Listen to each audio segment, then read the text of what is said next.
On 8 hours notice, I will sign up for this 10-kilometer run. Okay, so start pretty slow. About 20 minutes in. Feeling it. And the goal is literally just to get to the next fight.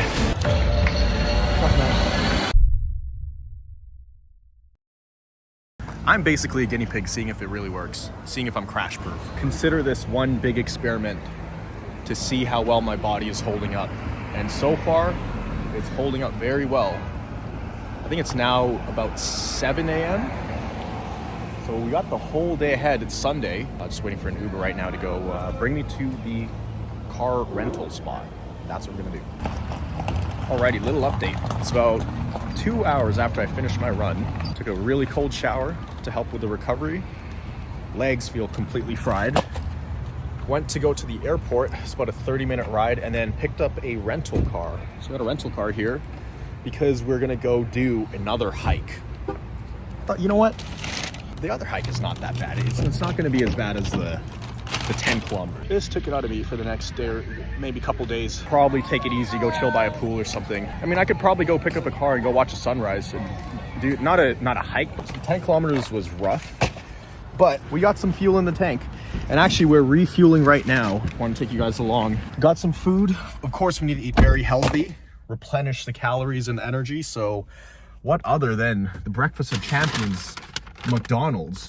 Why am I eating McDonald's after a marathon? Like, don't you need good energy? I'm here to show you that even if you have severe digestive issues, IBS, all that stuff, I had all of that. I had severe food sensitivities. Any heavy carbs would completely wipe me out. Okay, my food sensitivities were so bad, I had to eat nearly perfect. Vegetables, no oil. A lot of times I'd have to eat every 3 to 4 hours because my blood sugar levels would drop. Okay, so I'm gonna prove to everybody that I can now eat stuff like hotcakes and some butter, of course. Hotcake syrup. Okay, I don't normally eat that, but I definitely do need the energy. Not the best energy source, I'm not gonna lie, but hey, want something quick and efficient because I gotta get on to my next hike. Energy levels are actually decent. The main thing I'm feeling right now is my legs are very, very sore. Legs are very sore. Ooh, yeah, get that. Now, I normally eat very healthy. I'm normally eating like salads and chicken and avocado, all of that stuff. But you know what? We're on a little trip here, so it's okay. We can be flexible. And that's the thing about recovering is you don't have to worry about something just completely wiping you out. And, you know, some people might be thinking or asking if I was nervous just doing that 10 kilometers. Right off the bat, no training, was I afraid that I was gonna crash? And I'll tell you right now, 0% fear. 0% chance I was gonna crash on that. Because I've built myself up to this point and done so many things, I just know my body is fully capable of that. So I don't second guess myself anymore, and that's where you're gonna be. You know, you may not be this extreme, but you won't be second guessing yourself if you can handle things. You know you can handle things. Now, am I gonna do that every day? No, that's not sustainable. Am I gonna do that every weekend? No, probably not. Probably not even every month. Maybe a couple times a year I'll do something crazy like that. You know, you don't have to live like you're walking on eggshells that the next big thing is gonna wipe you out. You know, of course you have to build yourself up to this level, but I'm showing you guys what kind of level you can get to. Because there was a time when I was terrified to roll over, literally roll over in my bed, because my symptoms would flare up so bad. I was scared to move. You know, I really couldn't move in bed, or else it felt like my body was getting electrocuted. You can absolutely build yourself up to this level. It does not happen overnight. It's not easy. It takes a lot of work and determination, but it is simple, right? I never said it was easy, but I have said many times that it is a simple approach, because it really is. Once you learn about the progress cycles and adjustment periods and all that stuff, then you know, you're good to go. That is the first big activity of the day. Keep in mind, yesterday I was at a 14-hour day course where we're using our brains all day. Cognitive stimulation was very high yesterday. Today it's going to be physical stimulation. Yeah, we're going to go on a little adventure here. So I got to drive about 30 minutes after this, after I eat this. Bon appetit.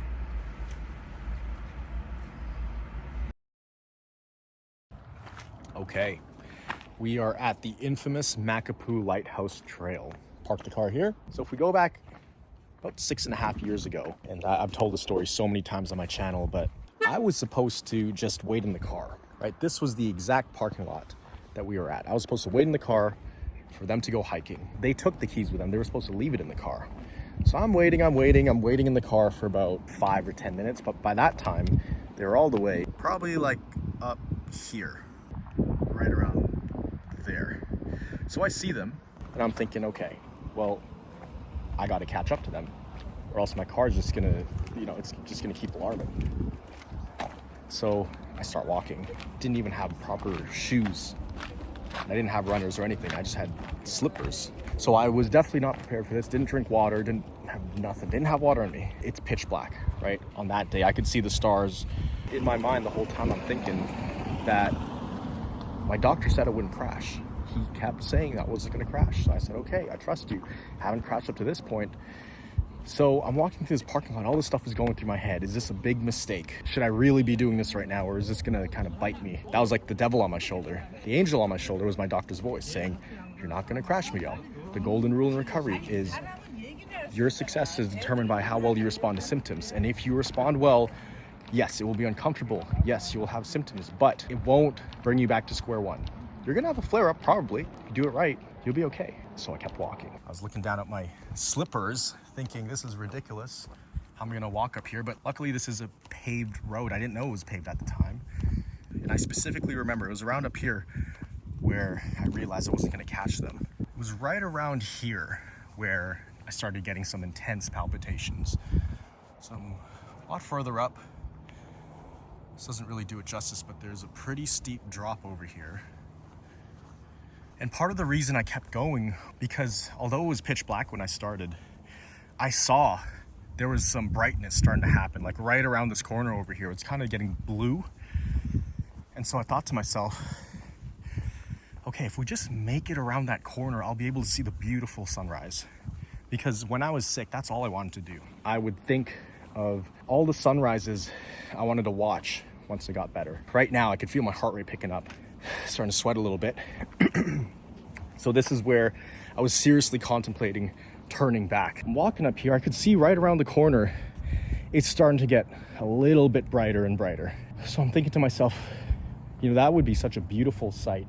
If I could just make it around that corner, it's gonna be epic.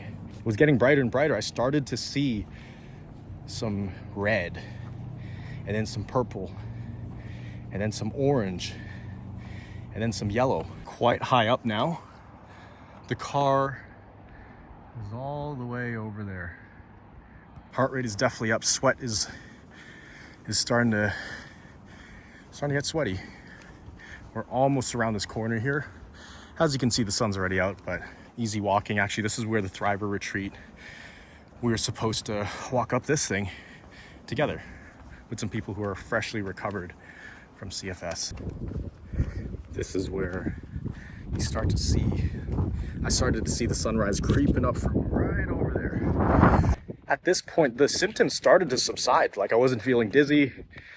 Like I was breathing just like I'm breathing right now, but my heart wasn't skipping anymore. It's like I got through that phase of discomfort and then my body kind of just opened up capacity. And I remember specifically, right? It's still pretty dark. You can't see too far ahead of you. You could see like the outlines of people's shoes and shirts. But the sun is starting to rise. And then I saw this lookout over here. I saw that little cliff. I remember walking up here and I was like, hey, that's a really cool spot up there. I want to go see what that's about. I saw this as well. Like you can kind of go off trail here. I said, nah, that right there. It's like looks like you're the Lion King, So I remember I ventured off the path there. And as the sun was just really starting to poke through and you could see the full circle of the sun. At this point, I had broke through that kind of mental block, that mental barrier where I was going to turn around back there because my symptoms started to subside. And I was shocked. I was like, wow, this is possible. I had so many symptoms going into this and the symptoms just lifted. It's like magic. And that's when I had a huge mind shift. That was like the first mind shift of the hike. I believe who was off trail over here. I was here with my brother.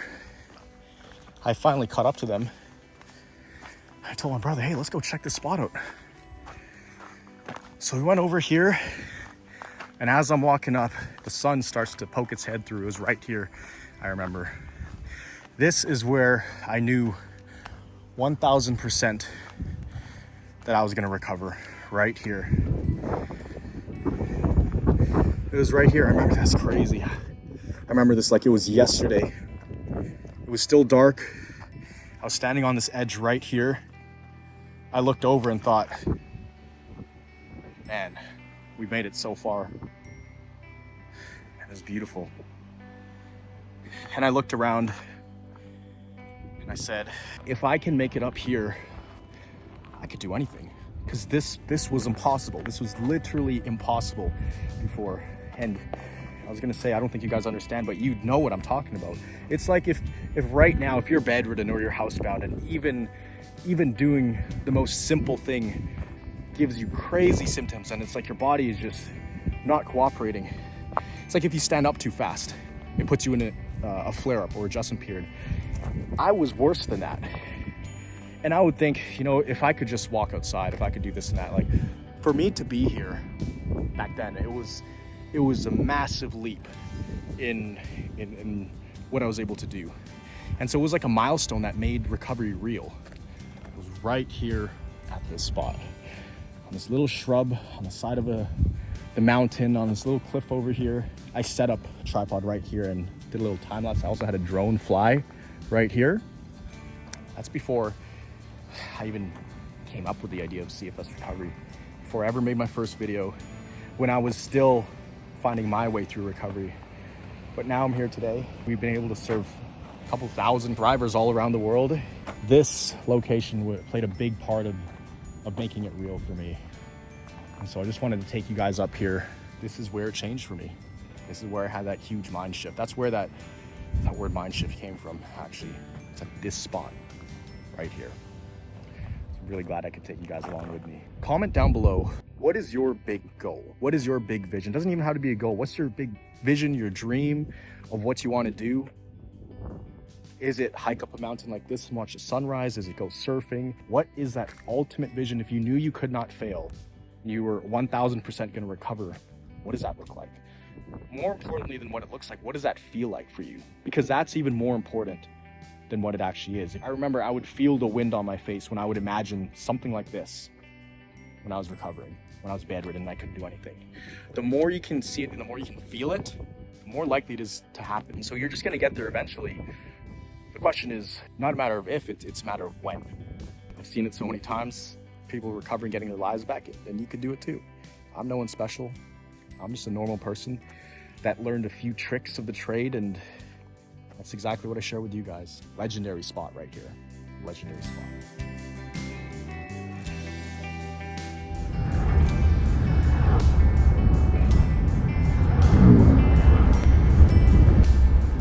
It is currently about 12:15 p.m. Been driving for about an hour and a half. Today has felt like the longest day ever. It's only 12:15, but I've been awake for more than 7 hours. I've done a lot. Surprisingly, my legs weren't completely shredded and done. Like, I guess driving over there, my legs kind of regenerated some juice in the tank, but still, man, like I couldn't do the full mountain. I mean, I could have, but I want to do this other hike tomorrow morning to watch the actual sunrise. And I'm going to take you guys there with me. Been driving for an hour and a half. I love driving though. Even though I'm on vacation, I'm driving right now. I love exploring new places. I love seeing new things. So far, very, very event-packed day. Let's keep on going. All right, little update. Here on some beach, actually the Lighthouse Trail is right over there. I ended up driving around the island for like 4 hours. I ended up back here basically like 4 hours later at a beach that was just by that hike.